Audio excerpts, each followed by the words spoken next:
तो भगवान शंखनाद करते हैं और शंखनाद पांचजन्य शंख की ध्वनि से पूरी द्वारिका नगरी उठ जाती है।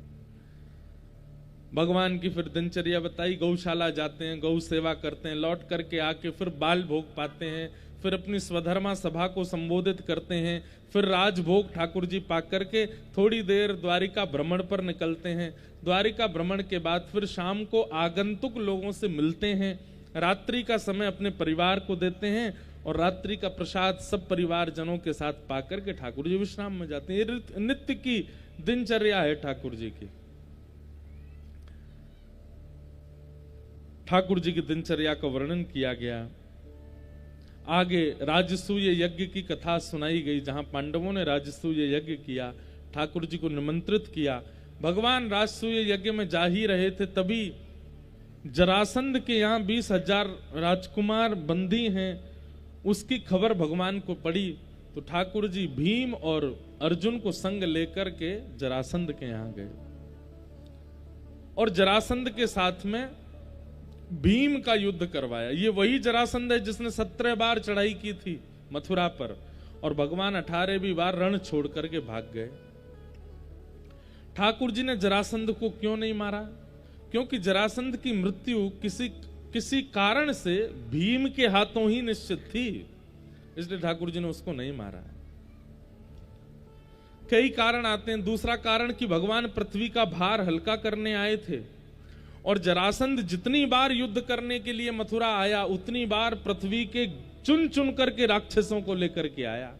तो ठाकुर जी ने विचार किया कि मथुरा में बैठे बैठे ही पृथ्वी का भार हल्का हो रहा है, हर बार इसको नहीं मारेंगे पूरी सेना मार देंगे इसकी। वो बदले की भावना से फिर सेना लेके आता, ठाकुर जी फिर सेना मार देते, उसको छोड़ देते। इस प्रकार मथुरा में रह करके लाखों की तादाद में पृथ्वी के भार को हल्का किया ठाकुर, इसलिए जरासंध को छोड़ रहे थे। लेकिन अब जरासंध का समय आ चुका था। ठाकुर जी ने रूप बदला। बलराम, अर्जुन, भीम और ठाकुर जी तीनों ब्राह्मण का रूप धारण करके जरासंध के पास गए।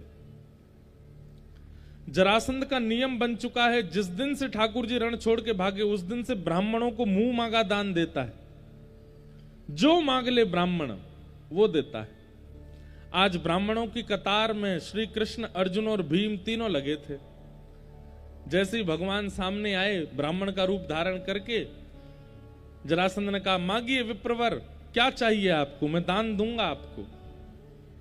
ठाकुर जी ने कहा, हमको एक ही दान चाहिए। क्या? युद्ध। तुमसे लड़ना चाहते हैं। जरासंध अपने आसन से खड़ा हुआ, जोर से हंसने लगा और कहने लगा, इतने वर्षों से ब्राह्मण सेवा कर रहा हूं, इतना तो जानता हूं कि ब्राह्मण कुछ भी मांग लेगा लेकिन युद्ध नहीं मांग सकता। ये ब्राह्मण के स्वभाव में। आप ब्राह्मण नहीं हो, कौन हो, अपना रूप दिखाओ। ठाकुर जी बड़े प्रसन्न हो गए कि भाई देखो, ये ब्राह्मणों की असली सेवा कर रहा है, ये जानता है कि ब्राह्मण युद्ध नहीं मांगेगा। ठाकुर जी ने अपना मुख दिखाया, बोले, हम श्री कृष्ण हैं।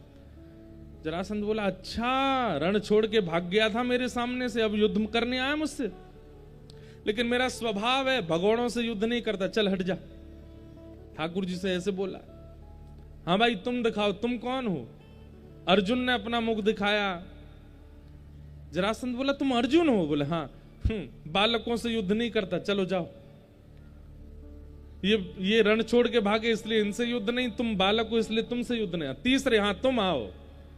भीम ने जैसे ही अपना रूप दिखाया, जरासंध बोला, ये थोड़ा मेरी टक्कर का है, इससे मैं युद्ध करूंगा। जरासंध ने घोषणा कर दी, सूर्य उदय से लेकर के सूर्यास्त तक युद्ध करूंगा, और सूर्य अस्त होते ही आप लोगों की मेहमान नवाजी करूंगा, आपको खिलाऊंगा, पिलाऊंगा, सुलाऊंगा, आप मेरे मेहमान हो। भीम, तैयारी कर लो, कल से युद्ध होगा। कौन सी को रो रो भैया? अरे मैया, लाला बेचारे कछु खवाए दो, पिवाए दो।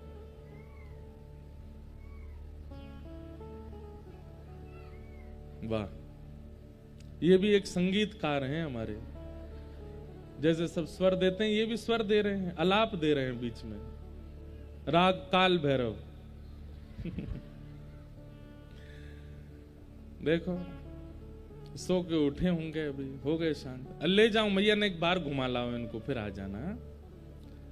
बोलो वृंदावन बिहारी लाल की जय।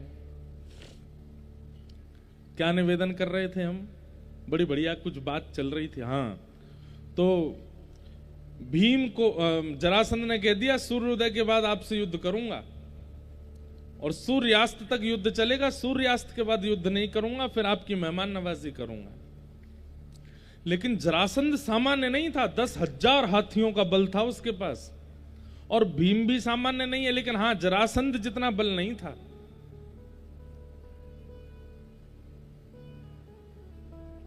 जरासंध जैसे युद्ध करता, इतना मारता, नस नस ढीली हो जाती भीम की। और ठाकुर जी और अर्जुन दोनों कोने में बैठे बैठे बढ़िया मजे से देखते रहते, और भीम को कहते ऐसे वाला दाव खेलो, ऐसे उठा के फेंक दो इसको। लेकिन जैसे ही भीम लड़ने जाता तो जरासंध इतनी जोर का मुष्टिक प्रहार करता कि 2 मिनट के लिए तो मूर्छा हो जाती। और शाम को जब भीम पस्त हो जाते तब एक हाथ अर्जुन अपने कंधे पर रखते, दूसरा हाथ ठाकुर जी रखते, उसको उठा के लेके जाते भीतर। केला खाओगे? केला खाओ, सेब लाएं तुम्हारे लिए, जूस बना के लाएं। भीम बोला चुप रहो, बैठे बैठे आनंद करते हो, ये नहीं कि थोड़ी मेरी सहायता करो, खाते पीते हो, सोते रहते हो, रात भर खर्राटे मारते हो दोनों, और मुझे चिंता रहती है सुबह लड़ेगा मुझसे। ठाकुर जी बोले तो इतना परेशान क्यों होता है? भगवान ने पांडवों के साथ बड़े आनंद किए हैं। अरे तो मुझे बताओ मेरे साथ क्यों आए हो यहाँ पे? अब मुझे तो पता भी नहीं था कि जरासंध के यहाँ आना है, तुम मुझे लेकर के आए, और अब यहाँ होलिका का श्रीफल बना दिया मुझको लाके, पूरे दिन पीटता है मुझको, तुम दोनों आनंद करते हो। ठाकुर जी मंद मुस्कुरा करके बोले भीम, जरासंध की मृत्यु मेरे हाथों होनी होती तो मथुरा में ही मार दिया होता इसको, लेकिन इसकी मृत्यु तेरे हाथों। तो कैसे मरेगा वो? ठाकुर जी बोले तू युद्ध करता है और युद्ध में अपना पूरा बल प्रयोग कर देता है दिखाने के लिए कि देखो मेरा कितना बल है। अरे बीच बीच में कभी कभी अपनी योग्यताओं को भूल करके मेरी ओर देखा कर, मेरी ओर दृष्टि डाला कर, मैं तुझे कुछ बताऊंगा, उससे जरासंध की मृत्यु होगी। अब इसके ऊपर हमारे आचार्यगण कितना सुंदर उत्तर देते हैं कि जरासंध कौन है? जरासंध है हमारा समय, और भीम कौन है? भीम है हम रोज अपने काल के साथ युद्ध करते हैं, लेकिन अपने हाथ पैर और अपनी योग्यताएं सारी लगा देते हैं, लेकिन काल से जीत नहीं पाते। सुबह उठने से प्रारंभ होता है युद्ध हमारे साथ काल का, और रात तक काल हमको पीटता ही रहता है, और रात को पिट पिटा करके पस्त होकर के सो जाते हैं। सुबह उठ के फिर हमारा युद्ध शुरू हो जाता है, और फिर ठाकुर जी से कहते हैं ठाकुर जी आप मुझ पर कृपा क्यों नहीं करते, आप मेरी रक्षा क्यों नहीं करते, आप मेरे ऊपर दृष्टि क्यों नहीं रखते? ठाकुर जी कहते हैं तू अपने आप को इतना योग्य मान करके युद्ध करता है, तुझे लगता है कि तू जीत जाएगा। अरे अपने युद्ध के मध्य में कभी कभी मेरी ओर देख लिया कर, कभी कभी मेरी कथाओं में आ जाया कर, कभी कभी मेरे वैष्णवों की वार्ताएं सुन लिया कर, कभी कभी भागवती कथा रामायण कथाएं बीच बीच में सुना कर। यहां से तुझे कुछ ना कुछ युक्तियां प्राप्त होंगी जिससे तू अपने कर्म युद्ध में सफल होगा। ठाकुर जी ने भीम को समझाया, मेरी ओर देखा कर। अगले दिन भीम ने युद्ध करते करते ठाकुर जी की ओर देखा तो ठाकुर जी ने एक पत्ता तोड़ के उसको बीच से अलग कर दिया। ठाकुर जी ने मानो कह दिया कि ये मुष्टिक प्रहार, गदा प्रहार और इन सब से कुछ नहीं होगा इसका। एक पैर पर अपना एक पैर रखो, इसके एक पैर पर एक पैर रख के दूसरे पैर से इसको बीच से अलग कर दो। इसकी मृत्यु तभी होगी जब ये बीच से विदर्ण होगा। भीम ने वही किया, ऐसा दाव खेला कि उसके एक पैर पर चढ़ गया, दूसरा पैर पकड़ करके बेग से ऊपर खींचा, बीच से जरासंध अलग हो गया। जैसे ही जरासंध अलग हुआ भीम खुश हो गया, ठाकुर जी की ओर दोनों भुजाएं उठा करके कहने लगा केशव मैं जीत गया, श्री कृष्ण में जीत गया। भगवान बोले पीछे देख। जैसे ही पीछे देखा तो वो तो फिर से एक हो गया, फिर से मारना शुरू किया उसने। इतना मारा, भीम रात को फिर पिटपिटा करके दोनों के कंधा पे हाथ धर के आया कमरे में। ठाकुर जी बोले केला खाओगे, जूस बनाए चीकू का। जरासंध बोला ये सब क्या नाटक करते हो आप, आज तो मैंने देखा था आपकी ओर, फिर कैसे हार गया मैं। ठाकुर जी बोले तूने मेरी ओर देखा था, लेकिन जीतने की भावना से देखा था, समर्पण की भावना से नहीं। अरे तू कर्म कर रहा है, उस कर्म में अगर मेरी ओर स्वार्थ दृष्टि से देखेगा कि मेरा ये काम बन जाए, नाथ कृपा करो मेरा ये काम हो जाए, नहीं, निस्वार्थ भाव से मेरे समीप आ। तू युद्ध भूल करके मुझे देखा कर, जरासंध को मारने की भावना भूल करके मेरी ओर देखा कर, एक समर्पण भाव से मेरी ओर देखा कर, तब मैं युक्ति बताऊंगा। अच्छा, युक्ति तो ठाकुर जी पहले भी बता रहे थे, लेकिन अब क्या विशेष हुआ? बोले जब तू समर्पण की भावना से मेरी ओर देखेगा तो जल्दीबाजी में नहीं देखेगा, धैर्यवंत होकर के देखेगा। जरासंध बोला कल धैर्य धारण करके देखूंगा। दूसरे दिन जैसे ठाकुर जी की ओर समर्पण की भावना से देखा, धैर्य चित्त में आया। कल तो जल्दीबाजी में था तो भगवान ने इतना इशारा किया, इतने में तो वो लड़ने लगा। आज जब धैर्यवंत होकर के देखा तो ठाकुर जी ने बीच से अलग करके विपरीत दिशा में फेंकने की आज्ञा दी। धैर्यवंत होकर के जब भीम ने देखा और युद्ध करते हुए उसी प्रकार से बीच से अलग करके विपरीत दिशा में जब फेंका, खूब प्रयास किया उसने एक होने का, लेकिन वो एक नहीं हो पाया और जरासंध की मृत्यु हो गई। बोलो भक्त वत्सल भगवान की। तो युद्ध के बीच अपने समय से युद्ध, काल से युद्ध, कर्म से युद्ध करते करते ठाकुर जी कहते हैं समर्पण की भावना से मेरे सन्मुख आया करो, जीतने की भावना से नहीं। समर्पण की भावना से कुछ तो प्रस्तुत करूंगा। भगवान ने पांडवों का राजसूय यज्ञ संपन्न कराया, वहीं पर शिशुपाल का वध किया। इस प्रकार सूर्य ग्रहण में फिर ठाकुर जी कुरुक्षेत्र गए। वहां जाकर के भगवान ब्रजवासियों से 100 वर्ष बाद मिले। किशोरी जी के साथ में मिलन हुआ, यशोदा मैया जी के साथ मिलन हुआ। ऐसी ऐसी कथाएं सुनाई जाती हैं। भगवान के परम मित्र श्री सुदामा जी का चरित्र सुनाया गया। कृष्णस्यासीत् सखा कश्चित् ब्राह्मणो ब्रह्मवित्तमः विरक्त इंद्रियार्थेषु प्रशांतात्मा जितेंद्रियः। भगवान के परम सखा हैं श्री सुदामा जी महाराज। एक बात हमारी सुनिएगा, भगवान के मित्र अनेक हैं, भगवान का प्रेम अनेकों से है, लेकिन ठाकुर जी के सखा पूरी कृष्ण लीला में केवल 3 हैं। कौन कौन? उद्धव, अर्जुन और श्री सुदामा जी। आप कहेंगे तो फिर मधुमंगल, श्रीदामा, तनसुखा, मनसुखा जो ब्रज में रहे, ये भगवान के सखा नहीं है, ये ठाकुर जी के प्राण हैं। इनसे तो ठाकुर जी अथाह प्रेम करते हैं। लेकिन सखा की दृष्टि से अगर देखा जाए तो 3 ही सखा हैं ठाकुर जी के, उद्धव, अर्जुन और श्री सुदामा जी। हमारी एक बात मानिएगा, जो ठाकुर जी के प्रति कहीं ना कहीं सख्य भाव रखते हैं, कभी इन तीनों का विस्तृत चरित्र सुनिएगा, उद्धव जी का, अर्जुन जी का और श्री सुदामा जी का। इनसे आपको सखत्व सीखने को मिलेगा, ठाकुर जी का सखा कैसे बनाया जाए। ऐसे श्री सुदामा जी का चरित्र सुनाया गया।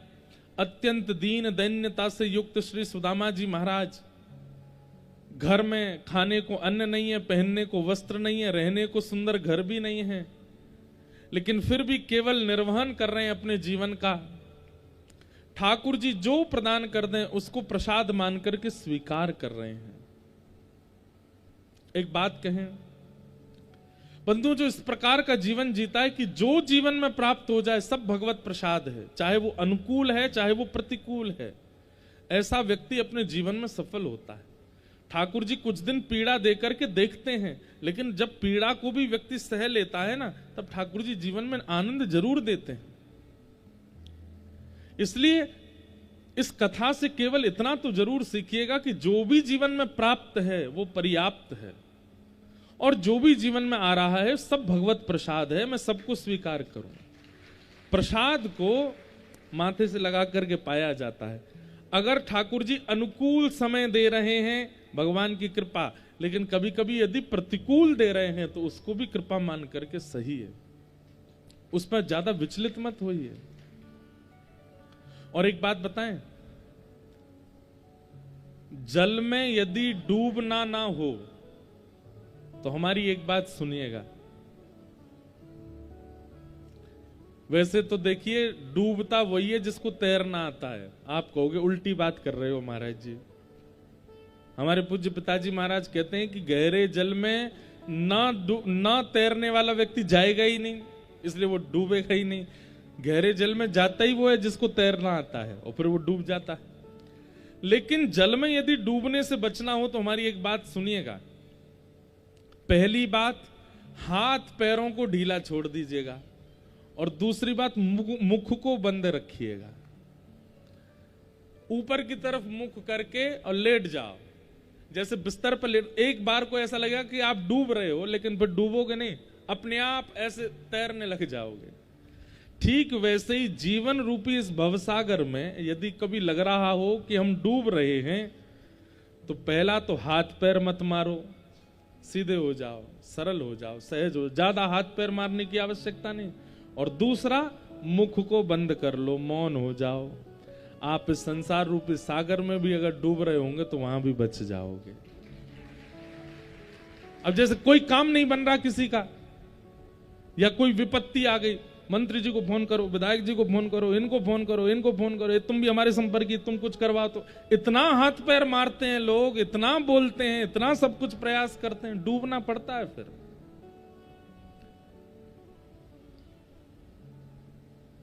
सम हो जाओ, शांत हो जाओ, व्यवस्थित हो जाओ। जो जरूरत है वो शांतता ही बताएगी आपको कि क्या जरूरत है। जब व्यक्ति अशांत होता है ना, तो पूरी देश दुनिया में घूम आता है, और ये होगा, ये होगा, ऐसे हो जाएगा, ऐसे हो जाएगा, फिर वो विचलित होता है। शांत व्यक्ति जो होता है ना, वो एक क्रिया करता है, बस वो एक क्रिया से ही सफल हो जाता है। कथा शांत रहना सिखाती है, अशांति नहीं होती है। कथा सुनने के बाद भी अगर आपके अंदर अशांति है तो उस वक्ता को दंड मिलेगा जिसकी कथा सुनने के बाद भी तुम अशांत हो। इसलिए अब थोड़ा सा जीवन में शांति ले आइए, थोड़ा कम वार्तालाप कीजिए, थोड़ा कम हाथ पैर मारिए। जीवन बहुत बड़ा नहीं है, छोटा सा है। जितना है उसको बहुत व्यवस्थित ढंग से जीने का प्रयास कीजिए। प्रसन्न रहिए, प्रसन्नताएं बांटते रहिए। अपने जीवन में भले ही कष्ट आ जाए, लेकिन फिर भी जब भी किसी से मिलो प्रसन्नता से रहो, प्रसन्नता में जियो। कई लोग हैं, कल हम एक कॉलेज में गए थे, वहां के बच्चों में से एक ने मुझसे प्रश्न किया, बहुत अच्छा प्रश्न था, कि महाराज जी हम लोग सक्सेस इतना सोच लेते हैं कि हमारा जीवन फिर उसी पर निर्भर होता है कि वो प्राप्त करना है। हमने कहा यही बात तो भगवान गीता में समझा रहे हैं कि हम फल को इतना सोच लेते हैं, इतना सोच लेते हैं कि फिर कर्म पर हमारा ध्यान नहीं रहता, हमारा फल की इच्छा पे ही ध्यान रहता है। हमारी आपसे प्रार्थना है, अगर आप श्रेष्ठ बनना ही जीवन मानते हो तो रावण के पास भी बहुत श्रेष्ठताएं थी। नाम, यश, वैभव, कीर्ति प्राप्त करना ही अगर आप जीवन मानते हो तो रावण के पास बहुत कीर्ति थी।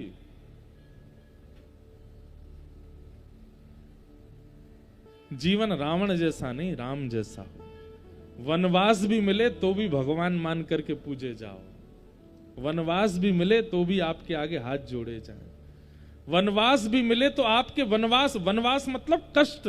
जीवन में आपत्ति विपत्ति भी आवे तो वो आपत्ति विपत्ति किसी को प्रेरणा देने वाली बन जाए। अरे वो रावण है जो सोने की नगरी में रोज सोता है, और वो राम है जो फूस की टाट बना करके, कुटिया बना करके वनवास कर रहे हैं। इसलिए हमारी प्रार्थना है ज्यादा उपलब्धियां मिले, ज्यादा नाम मिले, यश मिले, कीर्ति मिले, वैभव मिले, इसके पीछे मत भागिए। जीवन बहुत छोटा सा है। मैं एक अच्छा व्यक्ति बनकर के अपना जीवन बहुत व्यवस्थित जी लूं, इसका प्रयास कीजिए। नाम यश कीर्ति अपने आप मिल जाएगी आपको। और अगर इस प्रकार का जीवन जिएंगे जैसा हम बता रहे हैं, तो नाम यश मिलने पर भी आप फूलोगे नहीं।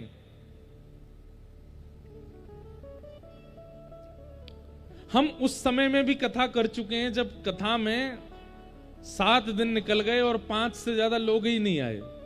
वो समय की भी कथाएं की हैं और आज की भी कथा कर रहे हैं। इतनी दूर दराज गांव में भी अभी यही कथा जबलपुर शहर में होती, वहां हालत क्या होती। लेकिन इतनी संख्या में लोग आ रहे हैं। लेकिन सत्य बताते हैं, भागवत जी की ऐसी कृपा है, किसी की मान प्रतिष्ठा की ना तो इच्छा है और ना उससे ज्यादा फूलते हैं। बहुत समय हम तो बहुत सहज, हमको महाराज बन के रहना अच्छा ही नहीं लगता। हम तो रात में चले जाते हैं, खेलते हैं, कूदते हैं, ऊधम मचाते हैं खूब रात में। अब दिन में क्योंकि व्यस्तता रहती, गर्मी रहती, रात को जाते हैं, खेलते हैं। कल रात को गए, हमारे अनिरुद्धाचार्य जी महाराज की कथा चल रही है। 6-7 बॉलों पे इतने छक्के मार के आए उनके उनकी बॉलों की, उनके नहीं, गलत अर्थ मत लगा लेना। तो सब अपने भाई बंधु हैं, अपने क्षेत्र में सब लोग, उनका गांव यही है। तो कल बुलाए थे तो वहां गए, रात में उनके साथ भी आनंद किया। अभी हमारी कथा है जो कल से नासिक में, वहां के महाराज जी पिछले 30 साल से मौन हैं और अपने संपूर्ण जीवन में उन्होंने 3 लोगों का स्पर्श किया है। स्पर्श नहीं करते किसी का, वो तीसरे व्यक्ति हम हैं, हमारा स्पर्श किया उन्होंने। और जिस दिन स्पर्श किया था, 1 महीना की जब हमने कथा की थी, पूरा शरीर ठंडा पड़ गया था। और मैं 2 दिन तक तो यही विचार नहीं कर पा रहा था कि मुझे हो क्या रहा है। ऐसे तपस्वी महात्मा, वो हमारे साथ गेंद खेलते हैं, हम क्रिकेट खेलते हैं उनके साथ। ऐसे महापुरुष हैं कि साक्षात देव दत्त दिखते हैं, उनमें दत्त भगवान दिखते हैं। उनके मंदिर में 100 किलो से ज्यादा भारी प्रतिमा है दत्त भगवान की। और जिस दिन प्रतिष्ठान हुआ मंदिर का, बिना क्रेन के ऐसे अंक में भर के दत्त भगवान को उठा करके गर्भगृह में विराजमान किया महाराज जी ने। ऐसे महापुरुष बोलते नहीं है, मौन रहते हैं, लिख करके बात करते हैं। लिखते भी हिंदी नहीं है, संस्कृत में लिख करके बात करते हैं। ऐसे अद्भुत महापुरुष हैं। आयु उनकी कितनी है कोई जानता नहीं, लेकिन 25 वर्ष के देखने में लगते हैं, पर आयु उनकी बहुत है। अद्भुत महापुरुष हैं, उनकी बड़ी कृपा है हमारे ऊपर। ऐसे कल से हमारे ये वस्त्र नहीं होंगे, कल से हम दूसरे वस्त्रों में होंगे, अपरस में रहेंगे।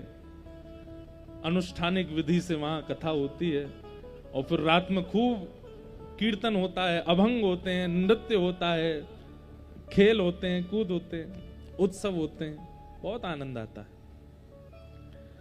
तो इसलिए भैया, नाम प्रतिष्ठा यश के लिए मत जिए।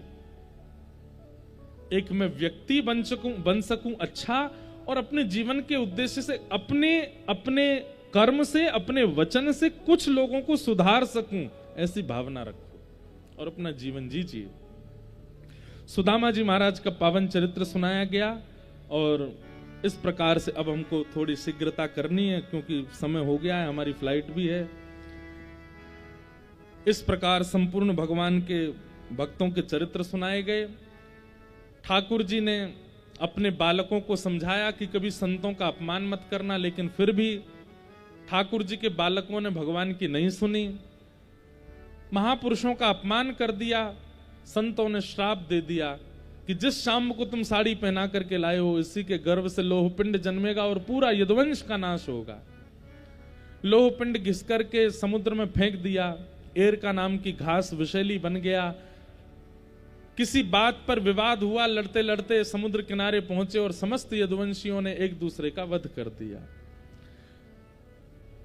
साक्षात शेषावतार श्री बलराम जी महाराज ने जब ये दृश्य देखा, ठाकुर जी से जाके बोले, लाला ये सब यदुवंशी आपस में झगड़ के मर गए, अब कहा करें। ठाकुर जी बोले, सब मेरी इच्छा तेरो भैया, आप चिंता मत करो।